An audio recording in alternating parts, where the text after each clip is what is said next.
Hi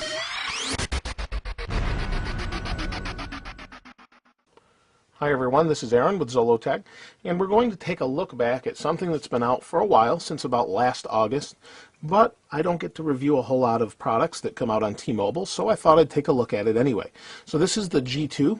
It's Google's G2 phone as a follow-up to the G1. It's a pretty nice phone, so let's go ahead and take a look at what's in the box if you haven't seen already. Now this is T-Mobile's 4G or HSDPA phone that's capable of 14.4 megabits per second, HSUPA 2 megabits per second. It kind of can do sort of 4G. It is definitely faster than most carriers. Some people will say it's 4G, others won't. The actual spec for 4G is up to 100 megabits per second.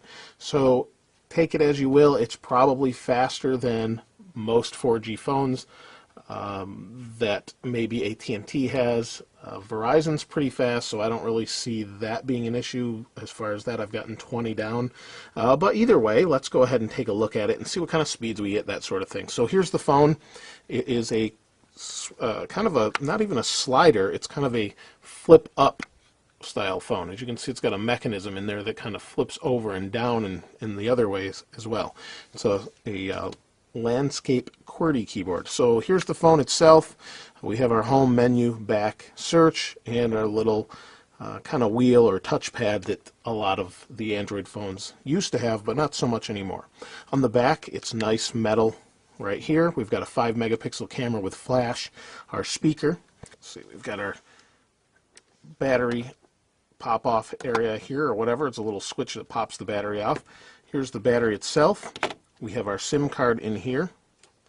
Now, obviously, this wasn't brand new as I received it. It's been through a couple different reviews, but there's the SIM card. Slide that into place. Here's our micro SD card. You can see below.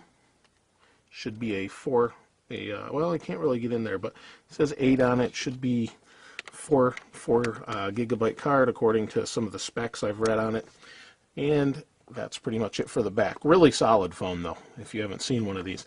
On the top, we have our power on sleep wake button, 3.5 millimeter headphone jack. On this side, we have our volume rocker up down switch and our micro USB. Now, on the bottom, we have our microphone, and that's pretty much it. We do have a button here for camera as well, so that's pretty nice. Again, it flips up to reveal a QWERTY. Let's go ahead and turn that on, and while that's turning on, there we go. While that's turning on, let's take a look at what's in the box. In the box, you get some paperwork. It's kind of stuck down below here. If you've ever seen some of the T-Mobile or HTC boxes are like that, we've got our paperwork there. Here we have our wall adapter for AC power. Got a set of headphones, along with, these are the little covers for your ears, the little, if you use those, little cloth covers. And we've got our USB to micro USB adapter. Slide this out of the way and take a look at the phone itself. There we go. We'll unlock it. Now this is running Froyo or Android 2.2. Should be pretty nice. It's pretty standard Android. If we hit this, you'll see it'll zoom in, and we've got the kind of roll over the down cliff thing here. That's stock Android, not really any fancy thrills like HTC Sense or anything like that on it, which is really nice and fast for most people. There we go. So let's talk about some of the specs. This actually doesn't have a gigahertz processor. It has an 800 megahertz processor. The screen is a 3.7-inch screen with a 480 by 800 resolution. It is capacitive touch, and it has a 1300 milliamp hour battery that is supposed to give this 9.83 hours of talk time and 430 hours of standby time. Now on 3G talk time, it goes down to 6.66 hours, and standby is 430 hours again. So that's pretty much it as far as all the little specs.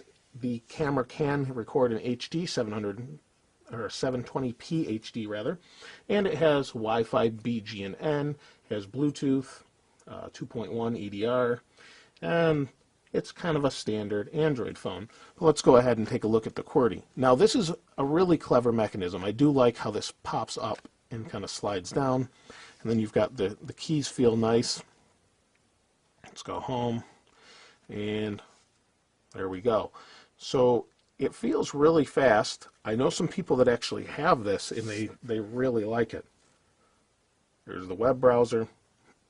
It's quite zippy and fast so far. So I just wanted to do kind of a quick unboxing for those that may have not seen this phone, and then I'll go ahead and review it. But I can tell you just from holding it, if you want a QWERTY style keyboard and one that feels durable, even though you've got this interesting mechanism that swings up in here, I think you're going to be pretty impressed with how high quality this thing feels. I mean, it's quite a nice hefty phone. Now, it isn't the fastest phone nowadays compared to some others that we have.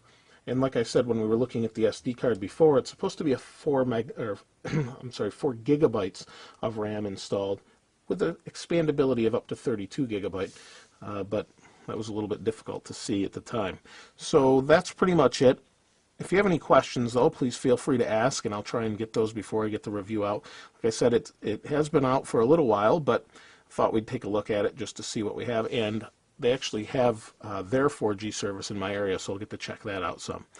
Thanks again for watching. This is Aaron. I'll see you next time.